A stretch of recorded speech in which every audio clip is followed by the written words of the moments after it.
Hello, darling. Nice to see you. Right, where are you at the moment? In an undisclosed location somewhere in the English countryside. Ah, so you're here. I wasn't sure if you were here or if you were back in LA because No, where have you spent most of 2020? I spent most of 2020 in Los Angeles and the UK. I mean, it's been quite a busy year for you. Congratulations, by the way, in addition to the family as well. 4 now. How many have you got? One, I'm way behind. Wow. And boy or a girl? A girl. So she's older than your oldest. She's just turned 9. What a great age is that? That kind of 8, 9. Like three's a nightmare. That's it. Yeah, three's a nightmare, just like the three-nager or whatever they call it. I couldn't be more adored by Theodora, my 8-year-old right now. And I adore her so much. And I know this is going to go away in like 5 years' time. She's just going to be resentful and hate me for a little bit. It's going to break my heart. No, maybe not. I think they're always daddy's girls. I think it's the mums that's got to worry. I mean, because isn't that what happens? I'm just going to give her what she wants, so she just stays. That's the best way to do it. Hey, listen, I've got to say congratulations on the new single as well. Do you know what we need? We need something upbeat and fun and something that kind of reflects what we've all gone through, but makes us all kind of like quite cheerful at the same time. I think you've nailed it on the head as well. Well done. Thank you. I was not going to write a new song for the album, and then my wife made me write a new song for the album, because the unnerving thing about my wife is she's always right. And I was she said, what are you going to do with the Christmas album this year? I said, I'll just release something off the album. And she said, what, nothing new? And I said, no, because I've got this great song called Bad Sharon. She went, yeah, no, write a new song. I went, no. She went, write a new song. I went, no, I'm not going to. And she went, write a new song, call it I Can't Stop Christmas, go do it now. And I was like, okay, I'll go do it.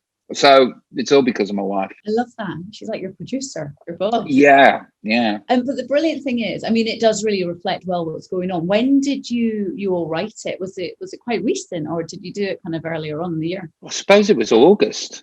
August. That's when here to get your head around talking Christmas in kind of summer months. Well, you can't. It's not really. Christmas is a state of mind. There you go. There's another title for another song that I will write next year. But if you look at it, I wrote 50 songs for the Christmas present record. You can't write 50 songs in 1 month because it's Christmas and you feel Christmassy. So you have to do it when the fancy takes you. And it was a lot of fun to write. And I hope we got the tone right. And I hope that it just makes people smile. I hope people find it mildly amusing and uplifting. How important is this whole Christmas #1 race to you? I'm not in it, So I think those days for me being in the singles, high in the singles charts, have moved on. I'm a kind of albums kind of person now, which is wonderful. But I don't even look at the charts now. And I wouldn't even think that I would get anywhere near up there. But if I did, it would be a Christmas miracle, and I'd be very grateful. Because, you did it before. I was just looking through. I cannot believe that Something Stupid with Nicole Kidman was 19 years ago this year. Yeah, I know. It's worrying, isn't it? Yes. I mean, I can ask you, because your age is out there. If you Wikipedia your age will come up. I know it's rude to ask a lady, but how old are you now? So I think I'm a year behind you. I'm 44. February 12th, you're 13th, aren't you? Oh, right. Yeah. Are you an Aquarius?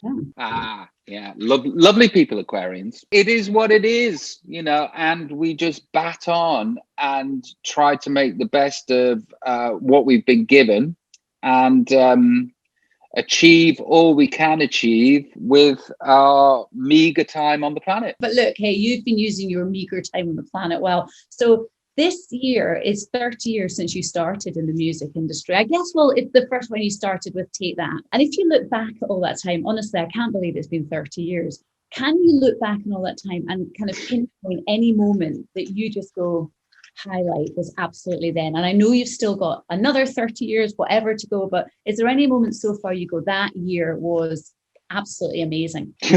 No, because it like coincided with me being incredibly depressed and like mentally ill, and I know that's a somber tone instantly and kind of not like the pop soundbite that's needed for this moment. But like all my best moments were spent at the scraping the bottom of the mental health barrel. So everything that happened, I'm incredibly grateful for, and ultra privileged that it happened to me. But I never ever look back. I'm always looking forward.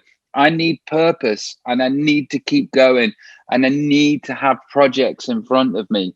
So the way that you would think that I would behave about something like Nebworth or my swing album or the Albert Hall or things of that kind of nature, or the selling the most tickets in the history of music in one day and getting the biggest record contract, all of those stuff I just don't even think about. The things that I am excited about and that give me joie de vivre is what's about to happen. So what's happening next year then? Come on, tell us. TV shows, films, 2 albums. I'm starting a band. I've got art. I'm gonna have a gallery, and I'm gonna DJ at the gallery in the evening. And I want to do that in Berlin. I want to do that in Tokyo. All of this might not happen. See, I have this like splattergun sort of idea thing. I want all of these things to happen, and then maybe 1 out of 10 gets done. But these are all the ideas that are formulating in my head, and I want COVID to end so we're all healthy.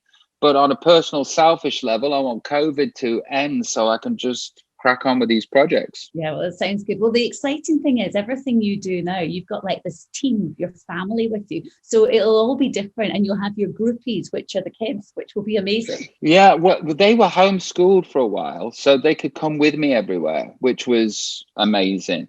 But now they're sort of like based in a school. So it's going to be different because my work calls for me to be away for like months at a time. I don't know how I'm going to work it or how I'm going to feel about it. But they'll be with me when they can. Amazing. Well, look, just before you go, can I just ask you, are we going to see you touring? Are we going to see you on stage next year? Is that going to be something? COVID willing, who knows what's going to happen. I'm just sat here crossing my fingers, thinking about what ifs and maybes. Let's just hope it's possible. Brilliant. Rob, thank you so much. It's been lovely to see you. Babe, you look so well. Oh, You're absolutely glowing. Oh, thank you. Yeah, a pleasure.